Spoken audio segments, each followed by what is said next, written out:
Assalamualaikum warahmatullahi wabarakatuh. Perkenalkan, nama saya Bagas Nurmansyah.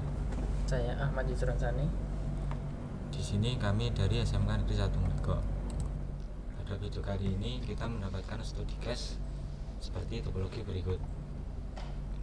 Dalam sebuah gedung terdapat 2 jalur internet yang akan digunakan. Kamu sebagai administrator jaringan ditugaskan untuk mengatur jaringan internet tersebut. Pada topologi ini terdapat 2 ISP pada router utama. Untuk either 1 mengarah ke ISP A dengan IP 10.109.102.1 dan untuk ISP B menggunakan wireless VLAN 1 dengan IP 172.16.18.1. Kemudian either 2 yang mengarah ke switch dan juga yang mengarah ke klien menggunakan VLAN, yaitu VLAN 10 dan VLAN 20. VLAN 10 menggunakan IP 192.168.10.0/24 dan untuk VLAN 20 menggunakan IP 192.168.20.0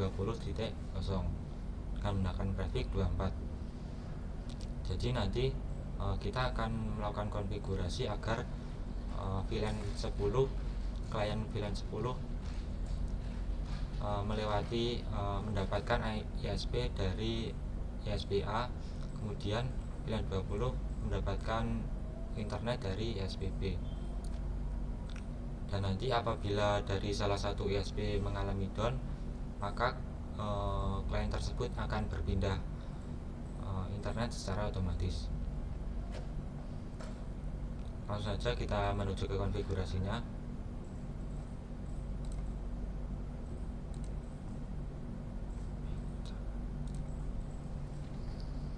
Baik, langsung saja kita menuju ke konfigurasinya. Di sini saya sudah melakukan remote kepada router utama. Di sini saya sudah melakukan beberapa basic config, diantaranya yaitu DHCP client, yang dimana header satunya mengarah ke ISP A dan header 2 dan VLAN satunya mengarah ke ISP B menggunakan wireless. Kemudian di sini saya akan melakukan konfigurasi untuk VLAN-nya. Langkah pertama kita masuk ke interface, kemudian pada tab VLAN kita tambahkan untuk namanya bebas, contohnya VLAN 10, VLAN ID-nya diisi bebas. Untuk interface-nya di sini saya arahkan ke header 2, yaitu yang mengarah ke switch. Klik apply, kemudian kita buat VLAN 20, VLAN ID-nya 20. Interface-nya masih sama menggunakan header 2. Karena VLAN ini nanti digunakan sebagai gateway untuk mendapatkan akses internet, maka kita perlu menambahkan IP address.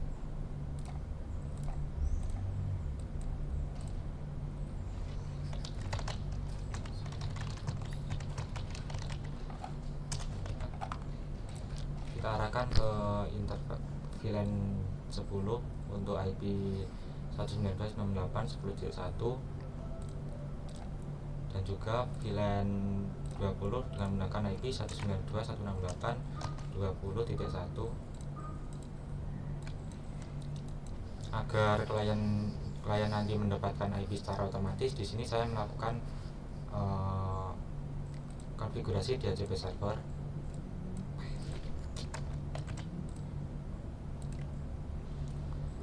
Agar klien nanti mendapatkan IP secara otomatis, di sini saya akan melakukan konfigurasi DHCP server pada interface VLAN-nya.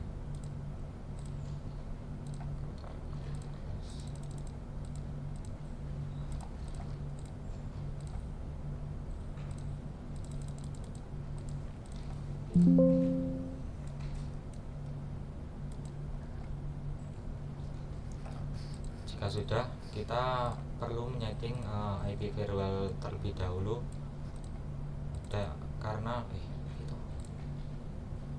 kita kan bundawan ya kayak mau.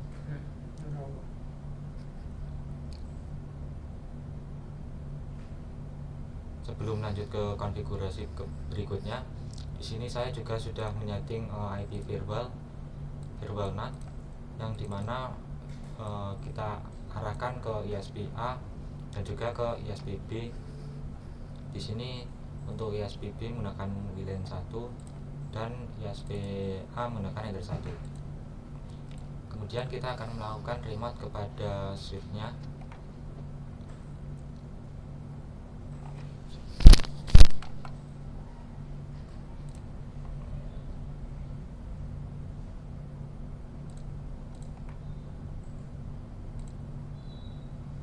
Kita lakukan remote terlebih dahulu.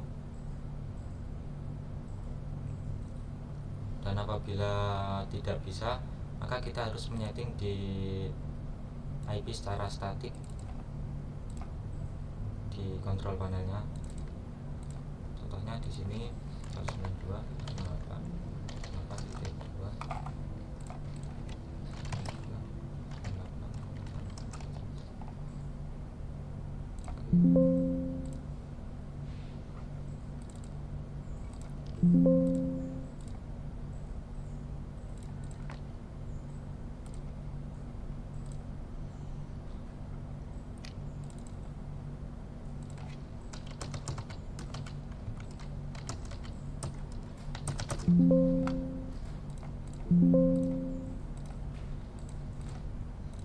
Kemudian kita lakukan remote lagi.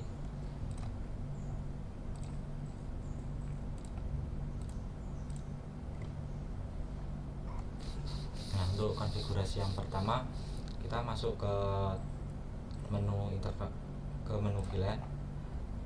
Kemudian kita tambahkan untuk VLAN ID-nya di sini. Untuk VLAN 10-nya tadi menggunakan VLAN ID 10. Kemudian untuk port 1-nya di sini kita arahkan ke add if missing. Kemudian port 2-nya kita gunakan always strip. Kemudian kita tambahkan lagi untuk VLAN 20-nya. Untuk port 1-nya masih sama menggunakan add missing. Untuk port 2-nya tetap ini. Dan untuk port 3-nya always strip. Kemudian kita klik apply all. Selanjutnya kita masuk ke VLAN. Kemudian pada VLAN mode port 1 kita rubah menjadi enable. Kemudian pada parameter VLAN recursive kita rubah menjadi target atau terang. Kemudian untuk VLAN header-nya kita rubah menjadi add if missing, dan juga untuk port 2-nya juga sama, kita klik enable. Kemudian pada VLAN recursive kita memilih yang untagged.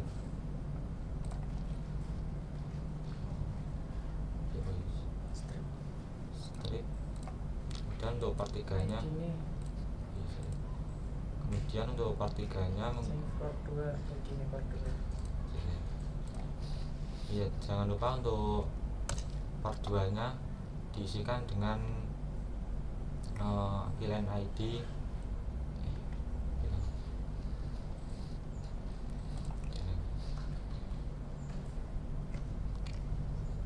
Kemudian untuk port 2-nya kita pilih yang enable dan kita pilih yang only untagged. Di sini nanti kita asumsikan saja untuk header 2-nya kita gunakan sebagai VLAN 10 dan header 3-nya kita gunakan sebagai VLAN 20. Jadi pada parameter default route ID untuk port 2-nya kita gunakan VLAN 10 tadi menggunakan VLAN ID 10. Kemudian untuk VLAN header-nya menggunakan always strip, enable, only untagged. Dan di sini kita gunakan untuk VLAN ID 20 atau VLAN 20-nya. Kemudian jika sudah kita klik apply. Kemudian untuk uji cobanya di sini saya akan melakukan request IP ke arah VLAN 10-nya.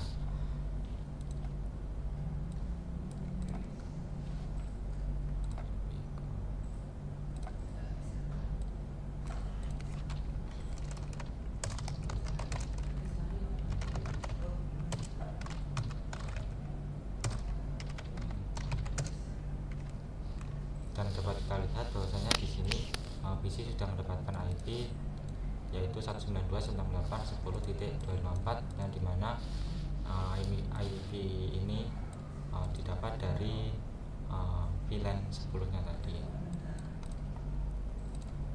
Untuk konfigurasi selanjutnya yaitu load VLAN dengan menggunakan virtual manual yang akan dijelaskan oleh teman saya.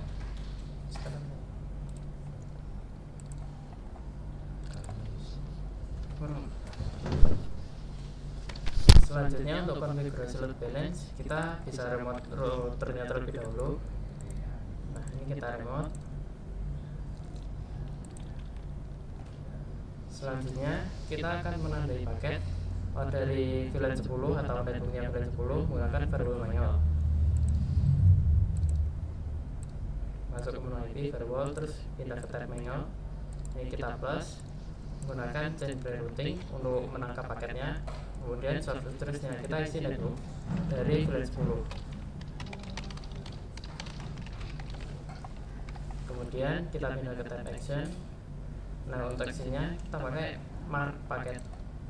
Kemudian isi mark paketnya. Nah, ini misalnya.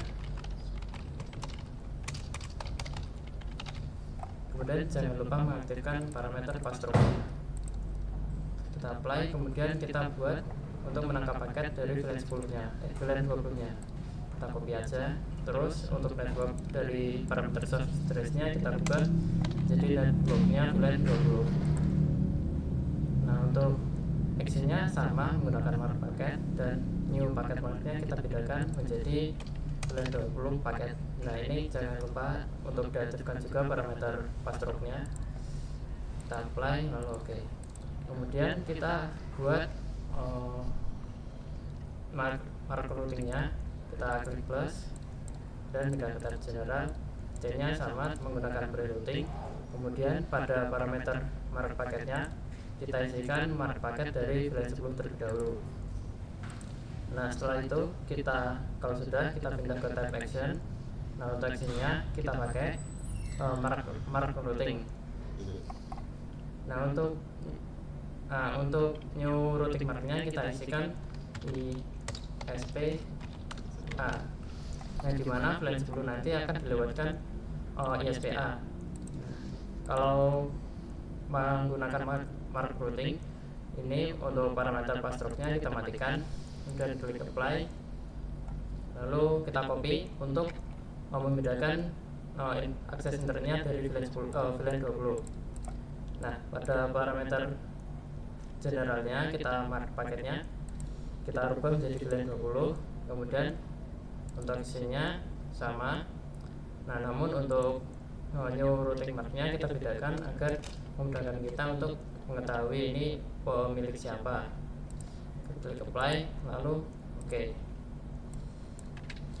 Nah, selanjutnya kita akan konfigurasi default route.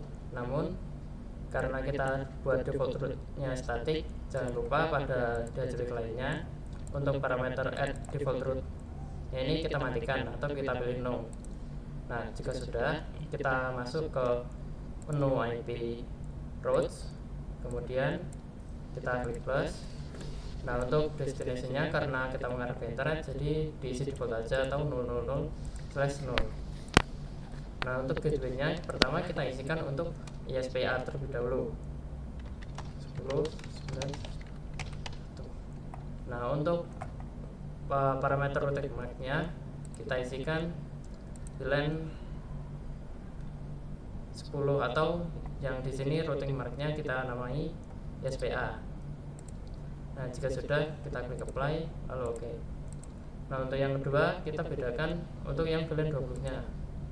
Kita sama, gateway-nya kita isikan gateway dari SPP.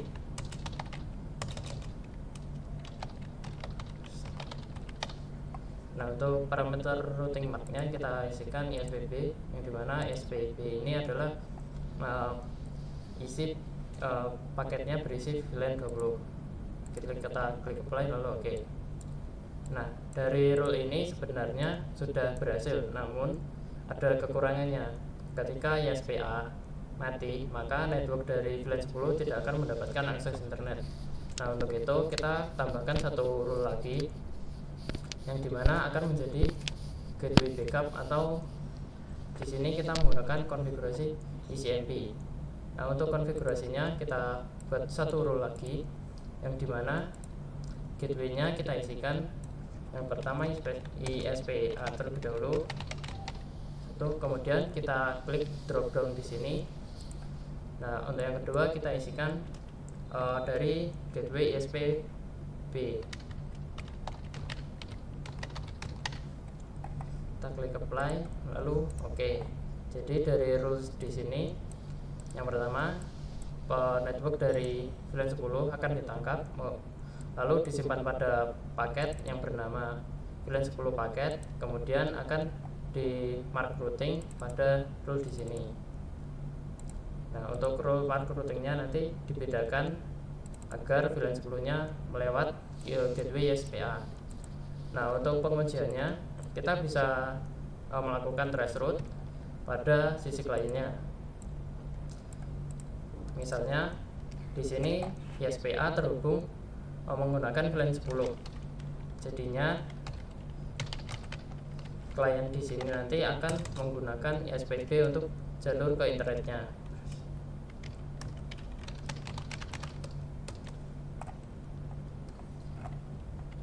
Nah, bisa kita lihat di sini klien VLAN 10 untuk ke internetnya menggunakan gateway dari ISPA. Nah, untuk implementasi gateway backupnya, misalnya kita asumsikan ISPA itu mati. Nah, maka ketika klien melakukan ping lagi atau terkoneksi ke internet, maka akan dilewatkan ke ISPB. Nah, bisa kita lihat di sini, maka gateway-nya berubah menjadi ISPB karena ISPA down atau sedang mati. Nah, itu adalah kelebihan kita membuat rule ECMP di sini.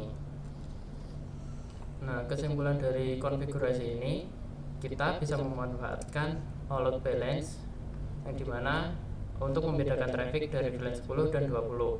Jadinya tidak memperberat penggunaan bandwidth dari salah satu ISP saja, melainkan dibagi rata. Nah, untuk sekian konfigurasi kali ini, ada kurang lebihnya mohon maaf. Wassalamualaikum warahmatullahi wabarakatuh.